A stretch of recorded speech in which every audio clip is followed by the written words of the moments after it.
start this conversation with an interesting tweet that not an interesting tweet, a good tweet that I came across that I thought you guys could offer your own expertise on. This individual may be a part of we may be a part of their company now. So just choose wisely what you say. Never. That'd be I came across this tweet, and if this person wants to speak up, feel free at any time.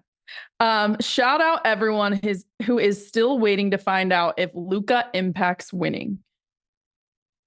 What? Does Luka impact winning in y'all's mind? And there's I went down the comments of this individual that he got, and there was people that until he wins a ring, I don't want to have that conversation.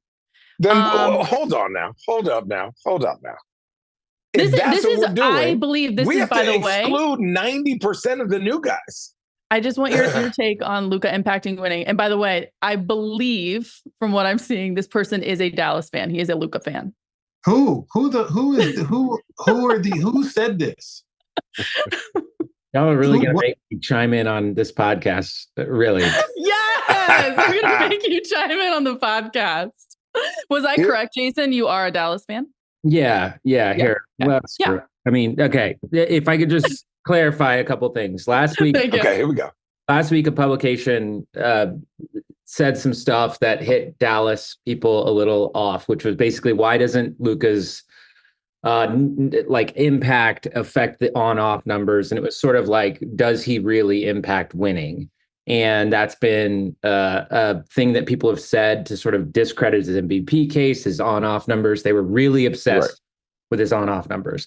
And I said, well, if they do beat Oklahoma City, that's two conference finals in 3 years with two different rosters.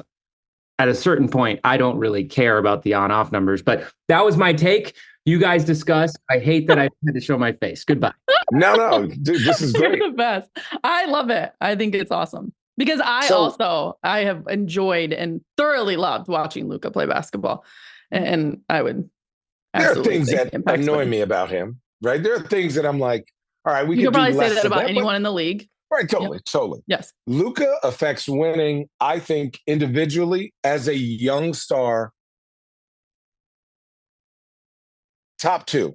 The only other person I would put above him is Jalen Brunson. That's to me. You look at the roster construction before the break. You look at the roster construction before, like, Kyrie's been on and off hurt. Now Kyrie's really hitting his stride.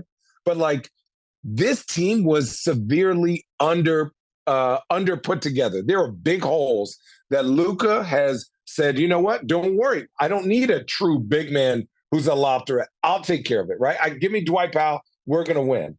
Every year that he's playing for Dallas, they are in the playoffs and have a chance to go to the first, second, to the conference finals. You look at a guy like Jalen Brunson, also not playing with another all-star, how he affects the team with the amount of touches that he has. It's rare to get a guy like that constantly has your team in the playoffs and winning series, has opportunities to win series. So Luka does affect winning, and let's not discredit his on-off by being, hey, they just have a decent bench. Their bench might be different. So, like, it's not a huge runoff when he's out there. That's a silly. I think when you look at on-off numbers, in my opinion, I think they can be bloated both sides. Right? Because then you also look at the why. It's like the non-Jokic minutes. It's like, holy shit, they still have Michael Porter Jr. They still have Jamal Murray. They still have KCP. They still have Aaron Gordon. And one player, so where does that, because that's the point with the on-off. I get it, right? It's like four of the Celtics are in the top 10 because they've been the most dominant team, right? You can make an argument of like, Derek White is more important than Luka.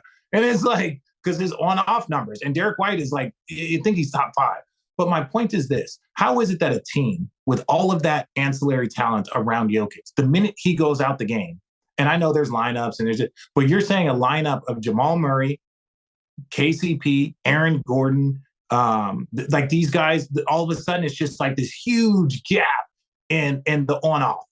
So so let's break that down. Is that coaching? Is that not being able to have a system? Is that just guys all too heavily dependent on one player? So like to me, if the on and off numbers aren't that gap, that means when they go out of the game, maybe there's quality coaching that allows for them to sustain, and there's not this huge drop off. Right? When you have this huge drop off, in my opinion, and we had it with LeBron, you've had it with Jason Kidd, you've had it with Tim Duncan, there should be a drop off of greatness. But especially when you look at the amount of talent that should still be on the floor for the Denver Nuggets when he's out of the game, I think that's to not diminish Jokic. That is a little confusing that they can't extend leads. And, I know the young players go, well, you have to implement a system around that core group. And it has to be implemented often, because it's like, or else you just lean too heavily on Jokic, or you lean too heavily on Bron. It's the same thing. The Bron minutes have always been a thing, but it was like, what's the system when he's out there? He is the system. James Harden is the system. Luka is the system. Jokic is the system. But like, you can't just say, well, when he's out of the game, there's not as much of a plus.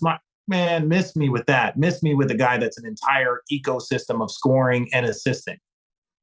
And one thing you're not even taking into account is his availability, right? Let's use Jokic. We're not even going to use Luka. We'll use Jokic.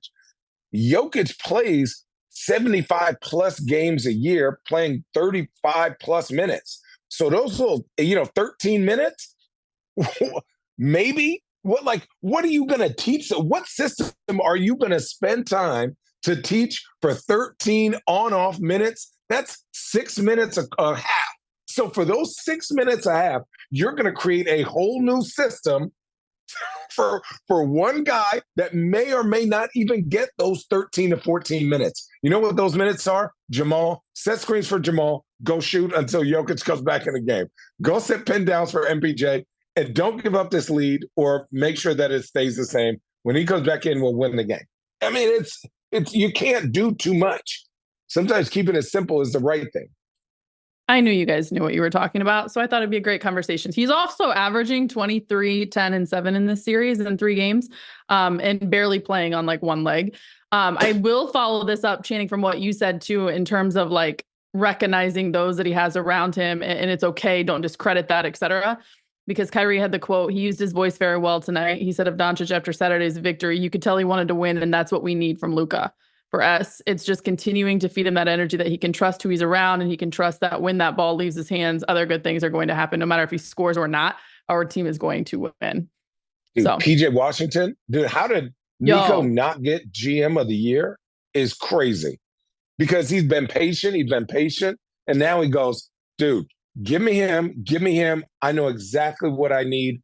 And PJ's been, other than these playoffs, PJ's been pretty quiet. I mean, he's been solid, but he hasn't been like this. And then now 56 they're like anybody over his but last Luka. 2 games, over 50% from 3. 12 of 23 is PJ Washington. Dude, that's what you want from him. That's why he's there. Can I compare the 2 superstars really quickly? Because we're going to tie both series together, like Cleveland and Dallas. So you got Luka, you got Donovan. Now let's look at the parts next to both of them, right? Kyrie, Donovan Mitchell don't have a Kyrie next to him. What PJ Washington is doing from 3, ain't got one of them next to Donovan.